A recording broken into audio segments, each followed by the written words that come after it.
Panorama group, जो सोचता है वो करता है।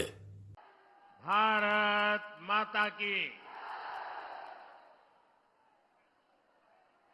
महान स्वतंत्रता सेनानी खुदीराम बोस जुब्बा साहनी के ई वीर भूमि अपने सबके अभिनंदन करे थी। साथियों, मुजफ्फरपुर आता हूं तो सबसे पहले यहां की मिठास ध्यान खींच लेती है। यहां की लीची जितनी मीठी होती है उतनी ही मीठी आपकी बोली भी। और आपका ये प्यार इतनी बारिश के बावजूद भी मैं देख रहा हूं हुजूम आ ही रहा है।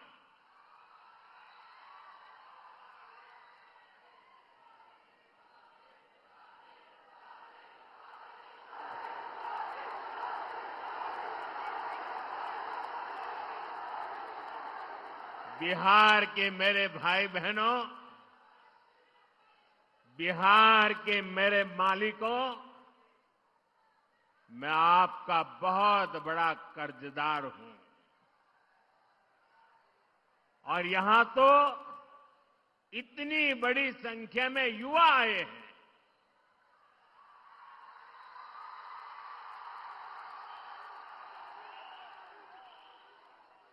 इधर मैं बहुत बड़ी मात्रा में माताएं बहनों का दर्शन कर रहा हूं। ये विशाल जनसागर बता रहा है फिर एक बार एनडीए सरकार, फिर एक बार, फिर एक बार, फिर एक बार बिहार में फिर से सुशासन सरकार। साथियों, छठ महापर्व के बाद ये मेरी पहली जनसभा है। छठ महापर्व बिहार और देश का गौरव है। देश और दुनिया में छठ महापर्व मनाया जाता है। हम छठ के गीत सुनते हैं तो भाव विभोर हो उठते हैं।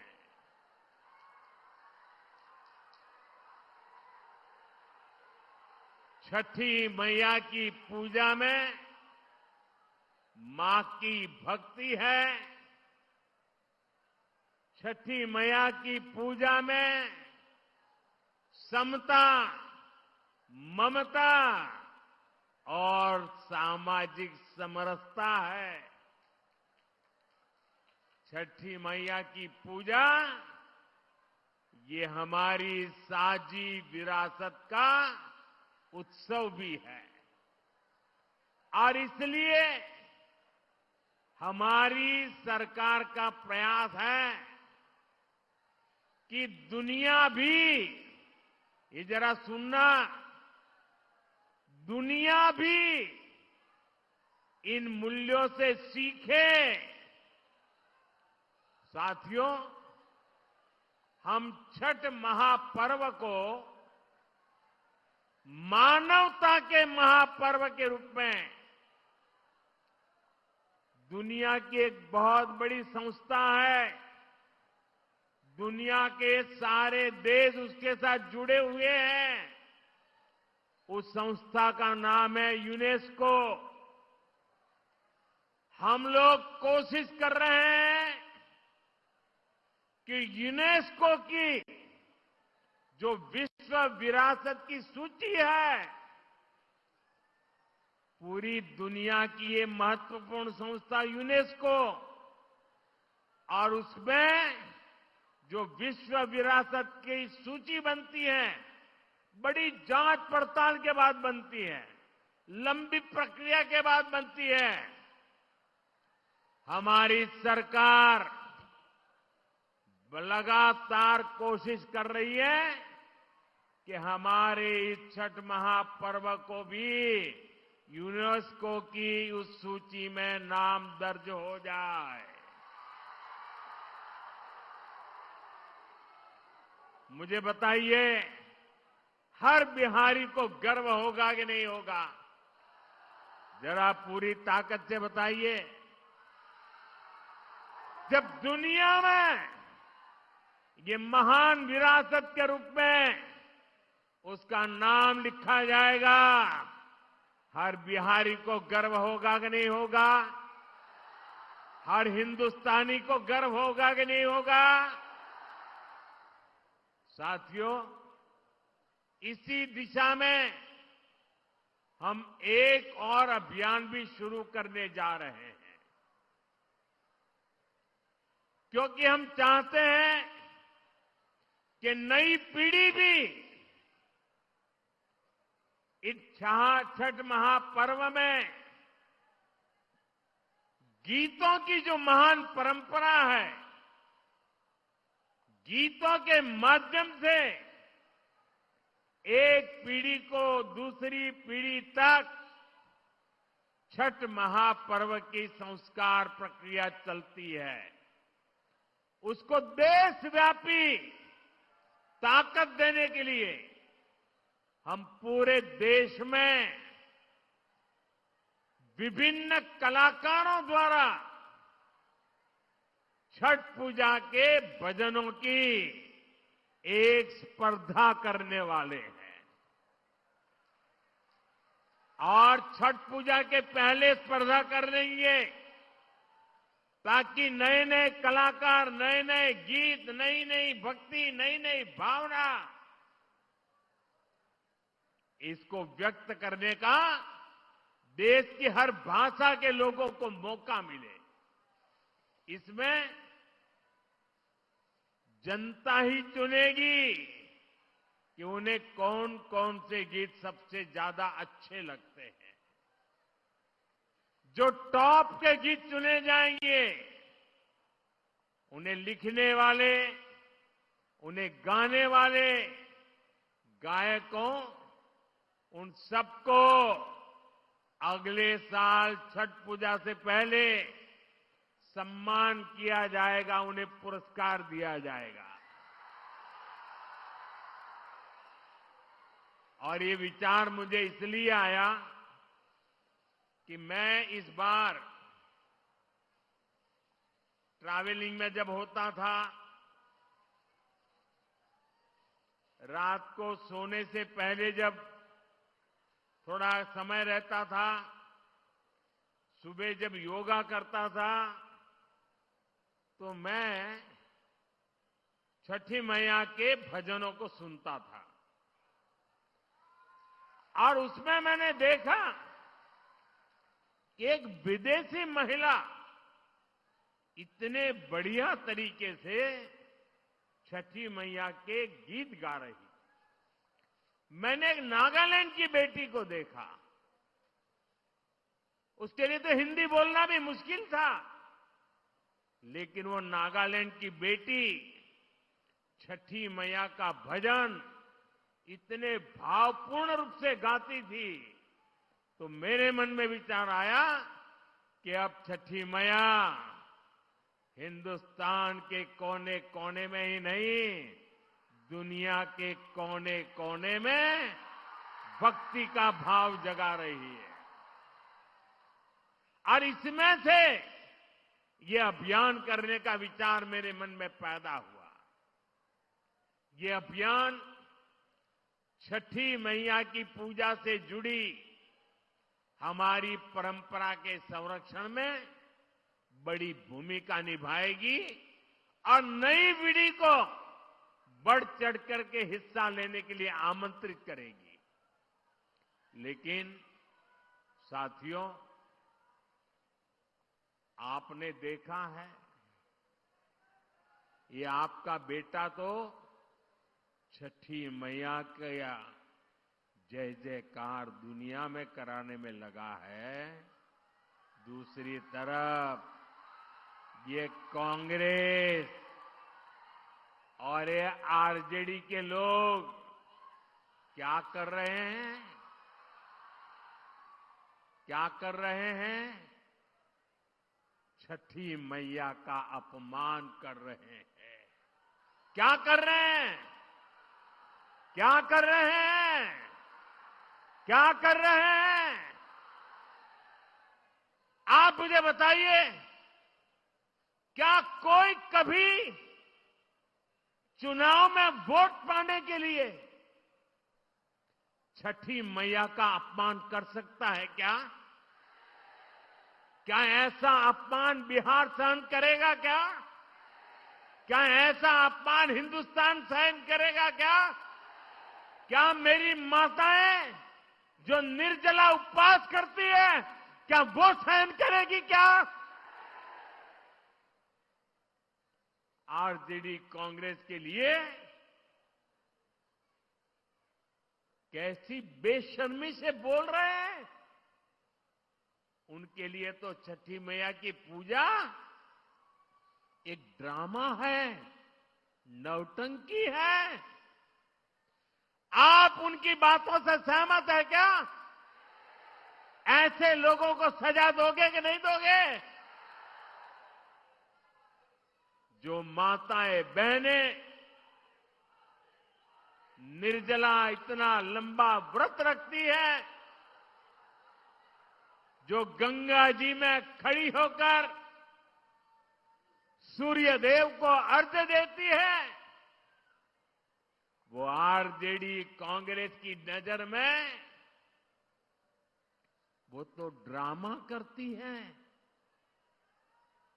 क्या बिहार की माताएं बहनें, सारी माताएं बहनें मुझे जवाब दीजिए, क्या बिहार की माताएं बहनें छठी मैया का ये अपमान बर्दाश्त करेगी क्या?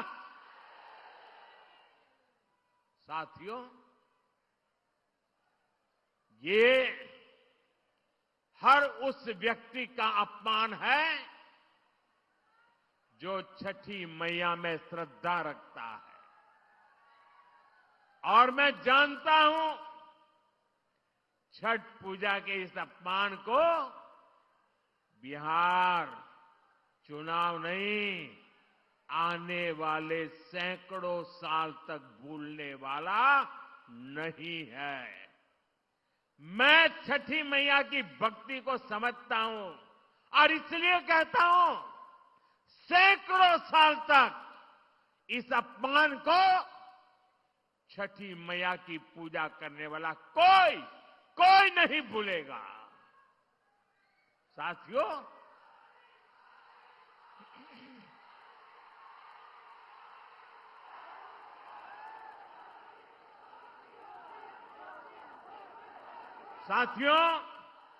ये हमारा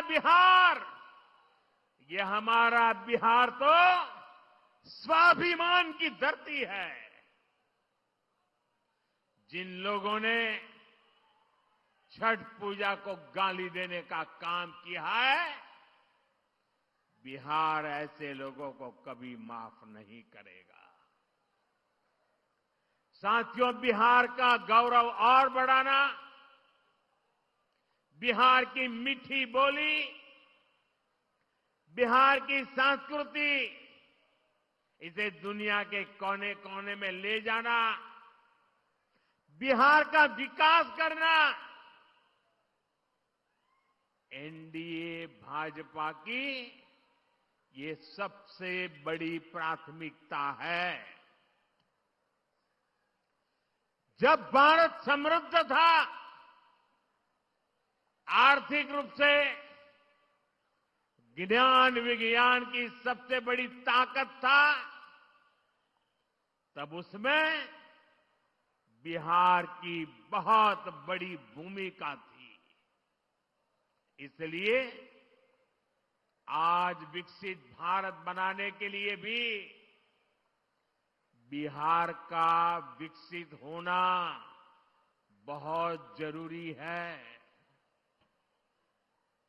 साथियों, आरजेडी कांग्रेस कभी भी बिहार को विकसित नहीं बना सकते।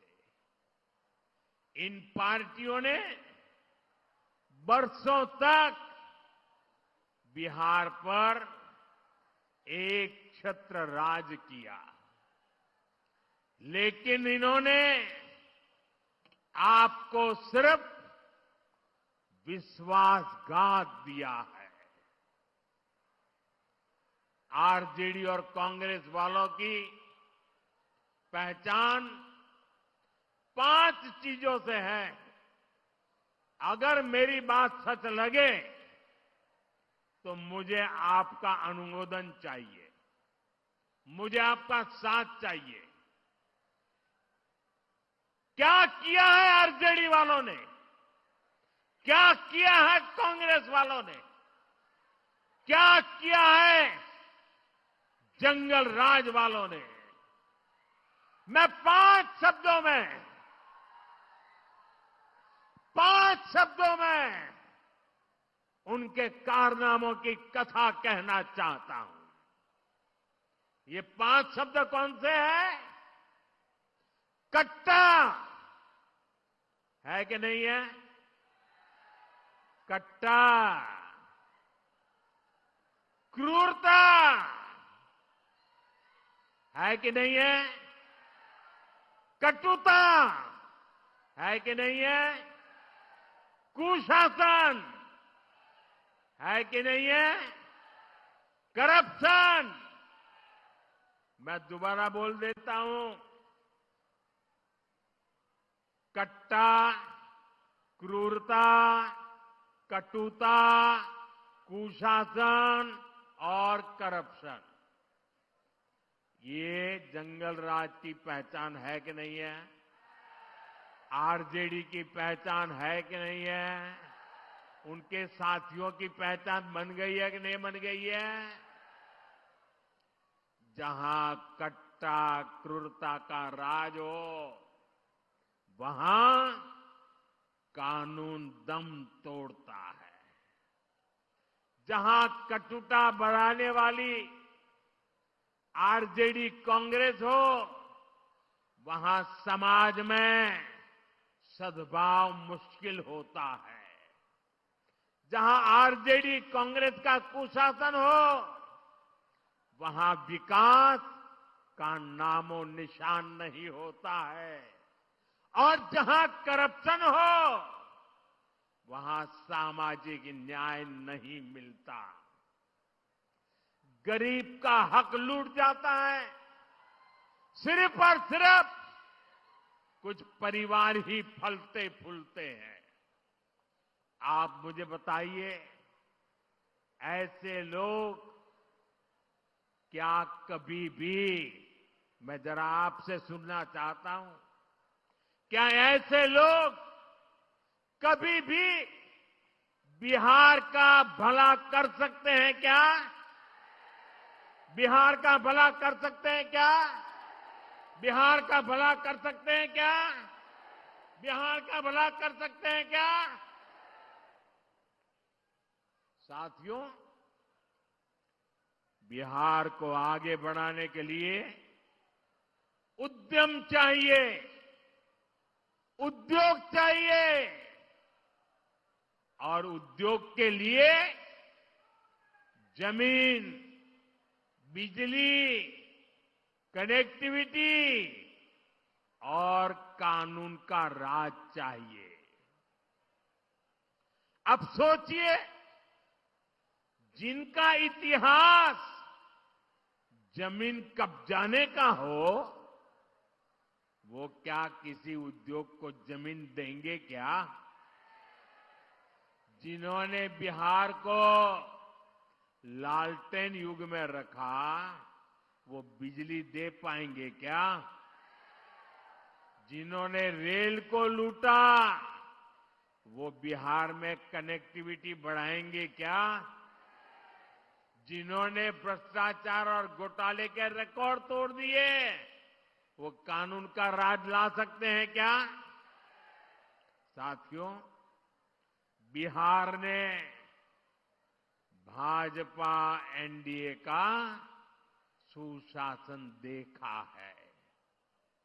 आज बिहार में रेल के इंजन बन रहे हैं, डेयरी के बड़े बड़े प्लांट लग रहे हैं, मखाना अब दुनिया भर में जा रहा है, फूड प्रोसेसिंग हो,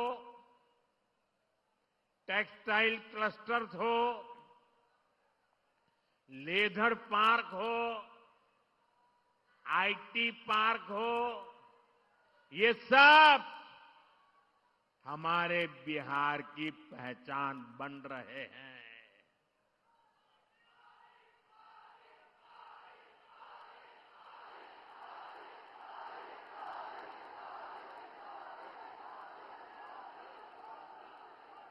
साथियों, कभी बिहार अपनी जरूरत के लिए मछली बाहर से मंगाता था।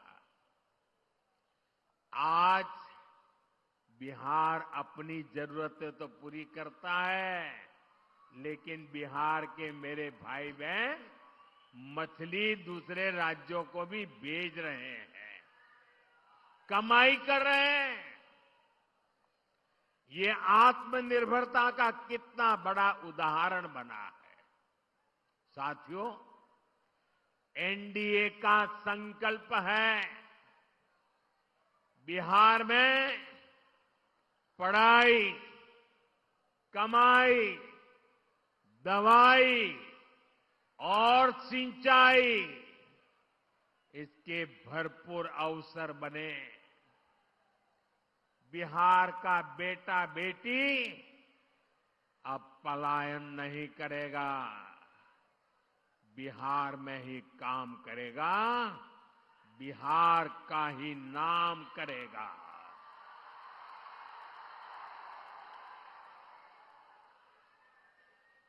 साथियों, जब सुशासन होता है तो सब खिलते हैं, और जब जंगल राज होता है तो सबका दम घुटता है।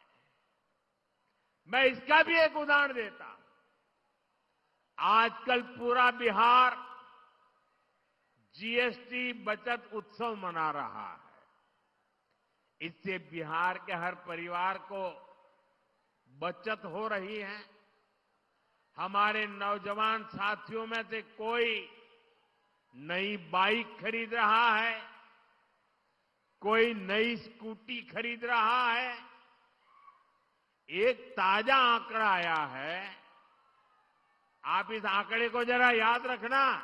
ये सारे इतने उत्साही नौजवान मैं देख रहा हूं, जरा आंकड़ा याद रखना। पिछले साल यानी एक साल पहले इसी सितंबर अक्टूबर के महीने में बिहार में 50,000 मोटर बिक्री हुई थी। मोटरसाइकिल 50,000 मोटरसाइकिल की बिक्री पिछले 12 महीने पहले हुई थी। इस साल जीएसटी बचत उत्सव में इस वर्ष के सितंबर अक्टूबर के महीने में बिहार में करीब 1.5 लाख मोटरसाइकिल बिकी है। ये मेरे बिहार के युवा की ताकत है कि नहीं है? ये मेरा बिहार का युवा ताकतवर बन रहा है कि नहीं बन रहा है? यानी बिहार में 3 गुना अधिक मोटरसाइकिल की खरीदारी हुई है। यानी नई बाइक भी आ गई और हजारों रुपये भी बच गए। मैं आपसे पूछता हूं साथियों, कीमत कम होने से, जरा मुझे जवाब देना पड़ेगा, माताओं बहनों को भी देना पड़ेगा, युवाओं को जरा जोर से देना पड़ेगा। आप मुझे बताइए, कीमत कम होने से आप खुश है कि नहीं है? खुश है कि नहीं है? आपके गांव वाले खुश है कि नहीं है? शहर वाले खुश है कि नहीं है?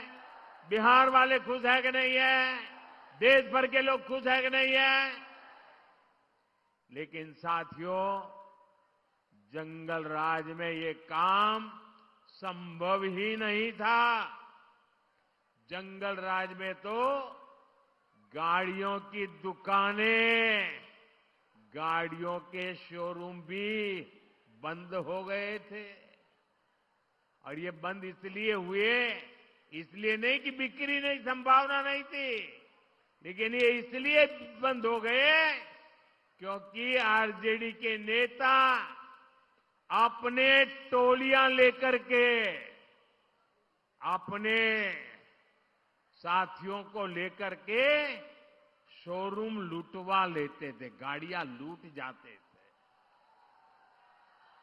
अरे किसी ने नई गाड़ी खरीदी हो तो उसके पीछे आरजेडी के गुंडे लग जाते थे। बताइए, ऐसे जंगल राज में क्या कोई अपनी पूंजी लगाता? कोई अपना शोरूम बनाता? कोई अपनी दुकान लगाता क्या? कोई नहीं लगाता। आरजेडी कांग्रेस के ऐसे ही कुकर्मों ने लाखों नौजवानों को बेरोजगार कर दिया, पलायन करने के लिए मजबूर कर दिया।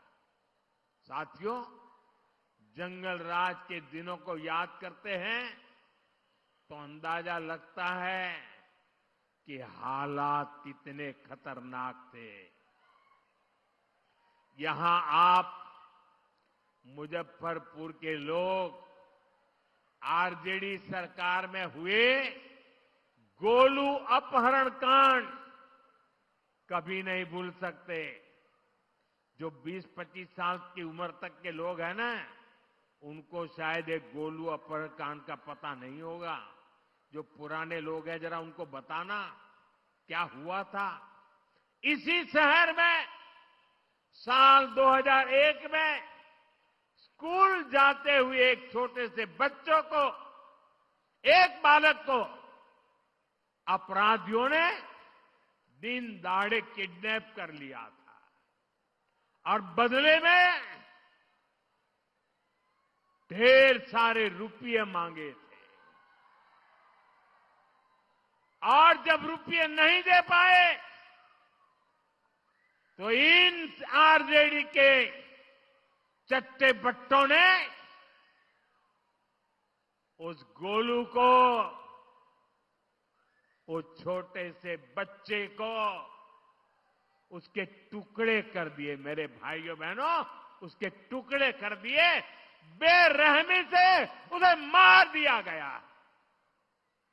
पूरे बिहार के जंगल राज में आए दिन ऐसी घटनाएं घटती थी, ऐसे हालात बना दिए गए थे।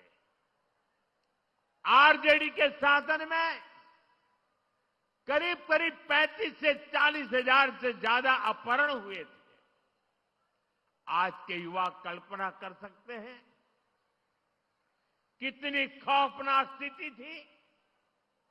साथियों, रोते बिलखते मां बाप से आरजेडी को न कोई तब फर्क पड़ता था और ना ही आज उन्हें आपके सुख दुख से कोई लेना देना है। आपकी किसी चिंता से उनका लेना देना नहीं है। आरजेडी कांग्रेस की नीयत क्या है तो इनके ताजा प्रचार से ही पता चलता है। आप आरजेडी कांग्रेस के खतरनाक नारे सुन रहे होंगे। इतना ही नहीं, चुनाव प्रचार में इनकी बेशर्मी देखिए, इनकी हिम्मत देखिए। चुनाव के मैदान में भी कैसे गाने बज रहे हैं। हम तो हाथ जोड़ करके आपकी सेवा करने वाले गीत लेके आते हैं, और ये कैसे गाने बजा रहे हैं। इनके गानों में छरा, कट्टा, दूनाली,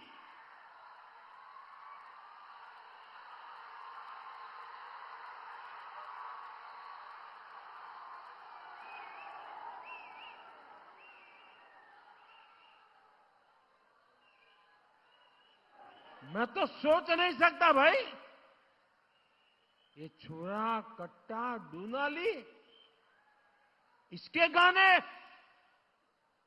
और चुनाव के मैदान में इनका मनसा का ये प्रतिबिंब है, उनकी सोच का प्रतिबिंब है। आरजेडी कांग्रेस वाले बहन बेटियों को उठा ले जाने की धमकियां दे रहे हैं। ये बहन बेटियों को उठाने का खेल चल रहा है, डराया जा रहा है। मेरे नौजवानों, मुझे बताइए, क्या आपको ये सब स्वीकार है? क्या ये मंजूर है? क्या बिहार की धरती से इन्हें उखाड़ फेंकना चाहिए कि नहीं उखाड़ फेंकना चाहिए? साथियों, बिहार आत्मनिर्भर भारत अभियान की धुरी बनने जा रहा है। बिहार के हर जिले में कुछ न कुछ ऐसा है जो दुनिया के बाजार में छा सकता है। और साथियों, मेरा सपना है कि दुनिया की हर रसोई में कोई न कोई खाने का ऐसा पैकेट जरूर हो जो मेड इन इंडिया हो, मेड इन बिहार हो। ये काम बिहार का किसान और नौजवान कर सकता है। शाही लीची हो, जर्दालू आम हो, हमारा मगही पान हो, मिथिला मखाना हो, ऐसे अनेक उत्पाद बिहार में पैदा होते हैं। यहां के किसान कतरनी और मरचा चावल उगाते हैं। हमारी सरकार ने इन सभी को जीआई टैग दिया है, यानी दुनिया में इन उत्पादों के साथ अब बिहार का ही नाम आएगा। साथियों, एनडीए की डबल इंजन सरकार बिहार में कृषि आधारित उद्योगों पर, फूड प्रोसेसिंग पर बल दे रही है। इसके लिए भी हमारी सहकारी समितियों को मदद दी जा रही है और हम छोटे किसानों के हितों को भी प्राथमिकता दे रहे हैं। पीएम किसान सम्मान निधि जैसी योजना इसके जीते जागते सबूत है। इस योजना के तहत सिर्फ मुजफ्फरपुर के किसानों के खाते में ही करीब 1,500 करोड़ रुपए जमा हो चुके हैं। यहां के किसानों में, मैं बिहार की और देश की बात नहीं कर रहा हूं, सिर्फ इस इलाके की बात कर रहा हूं। 1,500 करोड़ रुपया किसान के खाते में पहुंचा है। साथियों, मुजफ्फरपुर का विकास होता है तो पूरे उत्तर बिहार के लोग आगे बढ़ते हैं। आप याद करिए, जब कुशासन वालों की, जंगल राज वालों की सरकार थी, जब अस्पताल नहीं मिलते थे, बड़े बड़े डॉक्टर बिहार छोड़कर चले गए थे, और अब आज यही मुजफ्फरपुर में सैकड़ों करोड़ रुपए का कैंसर अस्पताल बना है। मुजफ्फरपुर मोतिहारी एलपीजी पाइपलाइन, इस प्रोजेक्ट के कारण अब बहनों की रसोई तक सस्ती गैस पहुंच रही है। साथियों, मुजफ्फरपुर की दरभंगा, पटना और छपरा के साथ कनेक्टिविटी सुधर गई है। हमारी सफर आसान भी हुआ है और दूरी भी कम हुई है। वो दिन दूर नहीं जब मुजफ्फरपुर का रेलवे स्टेशन और पताही एयरपोर्ट यहां की नई पहचान बनेंगे।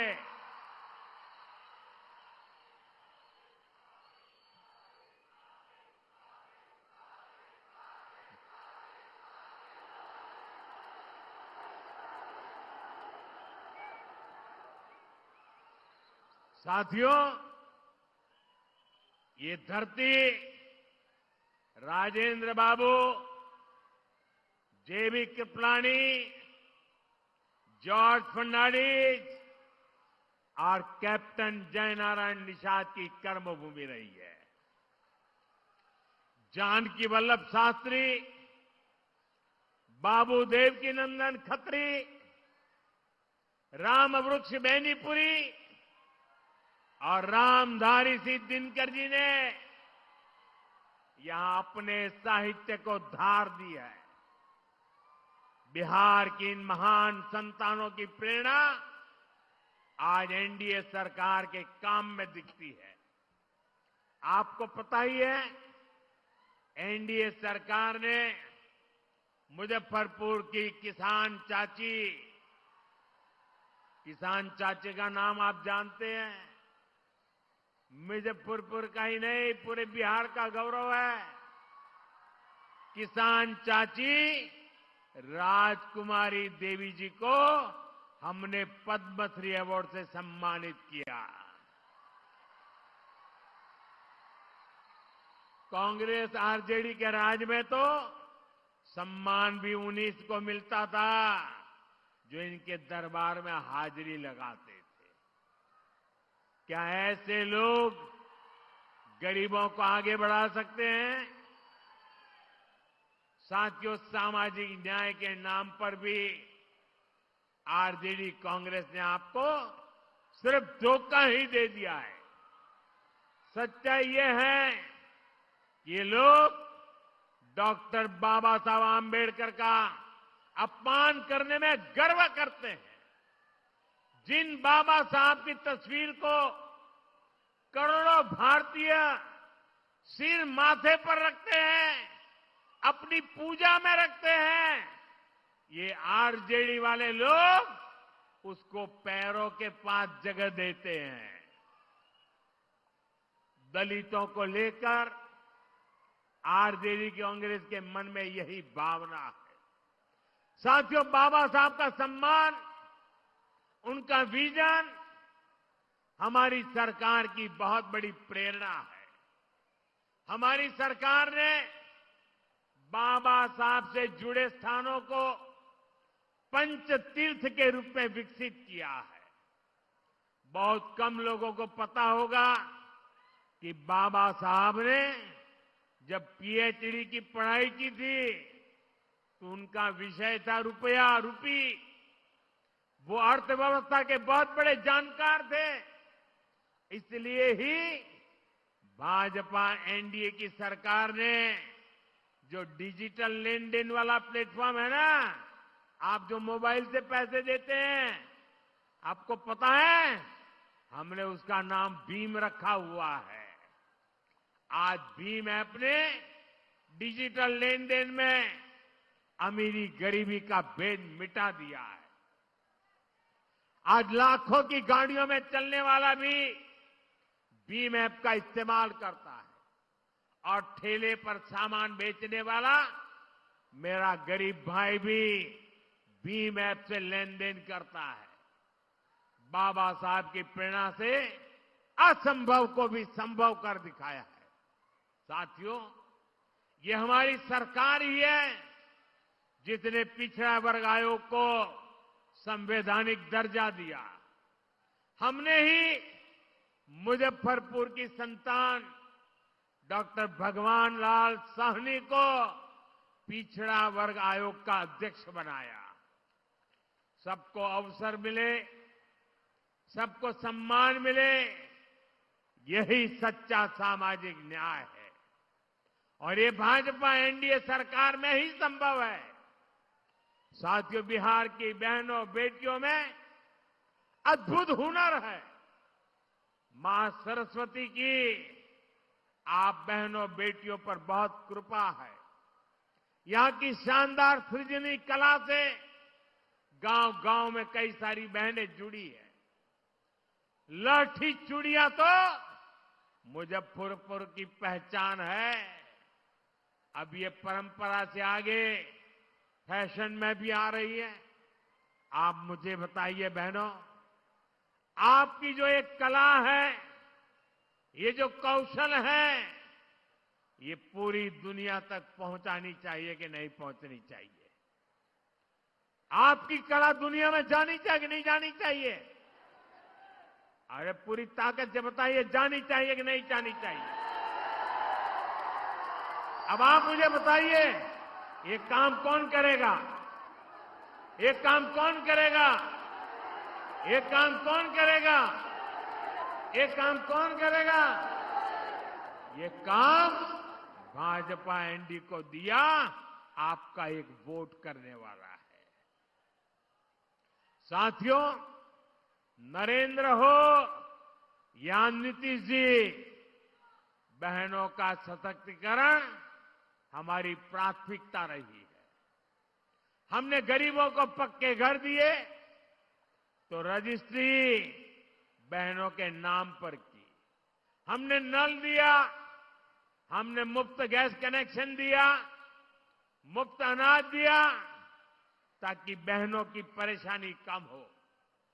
साथियों, अभी यहां नीतीश जी की सरकार ने बहनों के स्वरोजगार के लिए बहुत बड़ी योजना चलाई है। 1,30,00,000 बहनों के खाते में, हर एक के खाते में 10-10 हजार रुपया पहुंच चुके हैं।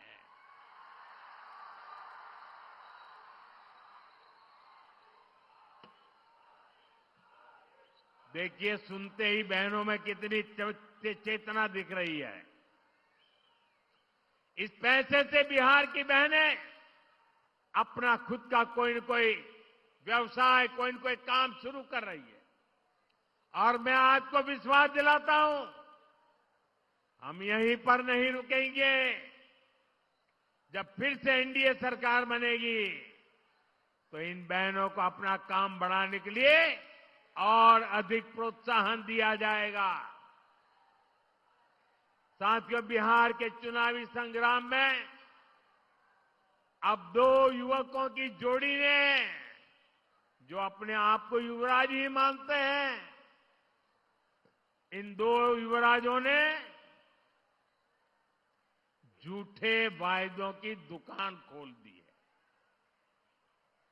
है। एक भारत के सबसे भ्रष्ट परिवार का युवराज, दूसरा बिहार के सबसे भ्रष्ट परिवार का युवराज। ये दोनों ही हजारों करोड़ के घोटाले में जमानत पर है। और गांव में जो जमानत पे आता है ना, कोई भी उसका सम्मान नहीं करता है। इन दोनों ने कल भर भर के मोदी को गालियां दी है, भर भर के गालियां दी। अभी जो लोग नामदार हैं, वो इस कामदार को गालियां तो देंगे ही। कामदार को गाली दिए बिना नामदार का खाना हजम नहीं होता है। दलित को, पिछड़े को गाली देना तो ये नामदार अपना जन्मसिद्ध अधिकार समझते हैं। और इसलिए ही तो ये लोग मुझे 24 घंटे दुत्कारते रहते हैं, नफरत करते हैं, गालियां देते रहते हैं, गंदी गंदी गालियां देते हैं, सिर्फ इसलिए क्योंकि इन्हें बर्दाश्त नहीं होता कि एक पिछड़ा, एक गरीब घर से निकला, एक चाय बेचने वाला व्यक्ति आज यहां पहुंच गया है।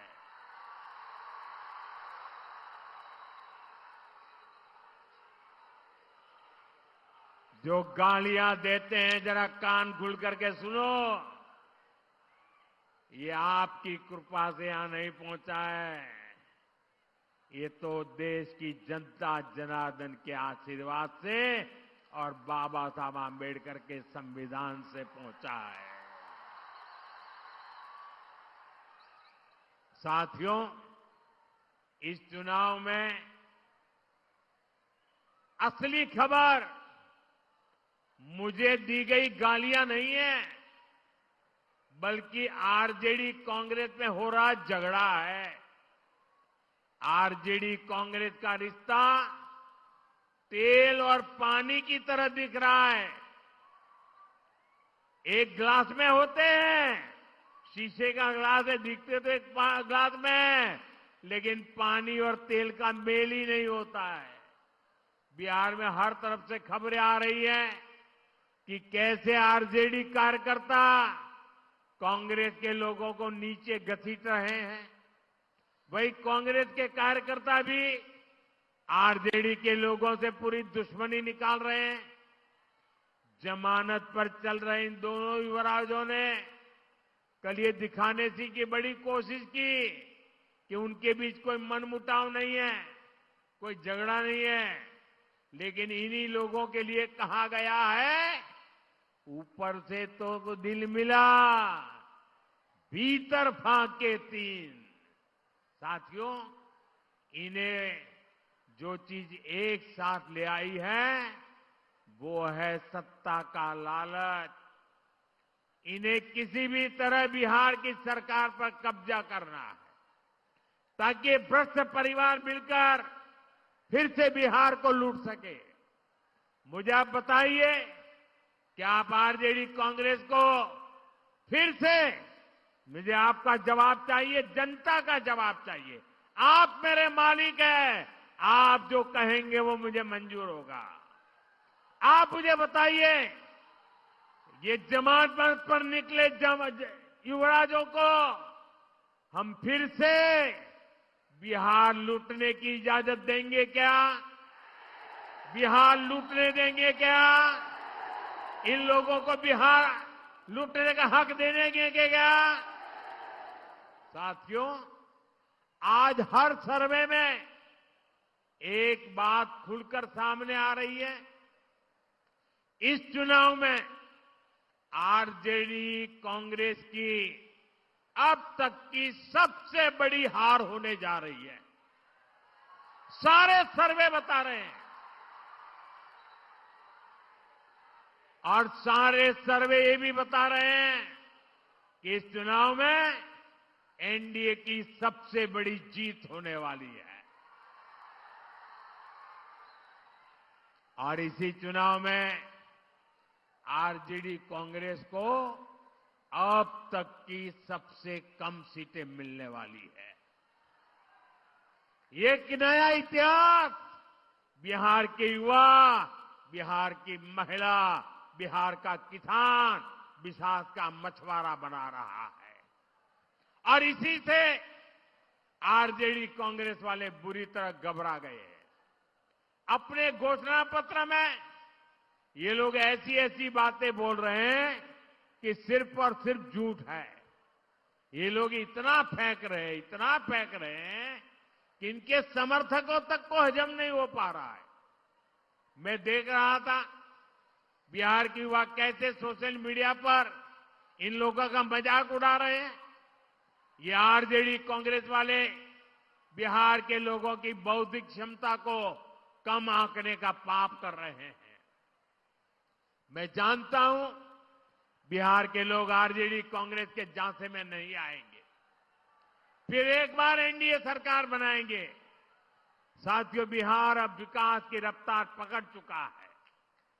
यहां इस क्षेत्र में 6 नवंबर को मतदान है। कब है? कब है? जरा जोर से बोलिए, मतदान कब है? मतदान कब है? 6 नवंबर याद रखें। आपको अपना वोट बिहार की समृद्धि का नया रास्ता बनाने के लिए करना है। मेरी बात याद रखिएगा, पहले मतदान फिर जलपान। आप इतनी बड़ी संख्या में एनडीए के इन सभी उम्मीदवारों को आशीर्वाद देने के लिए आए। एक बार फिर आप सभी का बहुत बहुत धन्यवाद। मैं सभी उम्मीदवारों से चाहूंगा कि आगे खड़े हो जाए। सारे उम्मीदवार, सारे वहां खड़े हो जाए सब।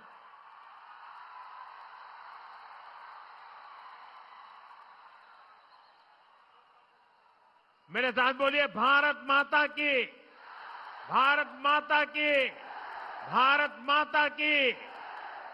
जरा थोड़ा पीछे खड़े रहेंगे तो अच्छा होगा, थोड़ा, क्योंकि मैं आपको मिलता हुआ जाना चाहता हूं। हाँ, शाबाश। मैं आप सबको मिलकर के शुभकामना देना चाहता हूं। आपके पास आऊंगा। जनता जनार्दन आपको आशीर्वाद देने आई है। यही हमारे मालिक है। बोले भारत माता की, भारत माता की। बहुत बहुत धन्यवाद।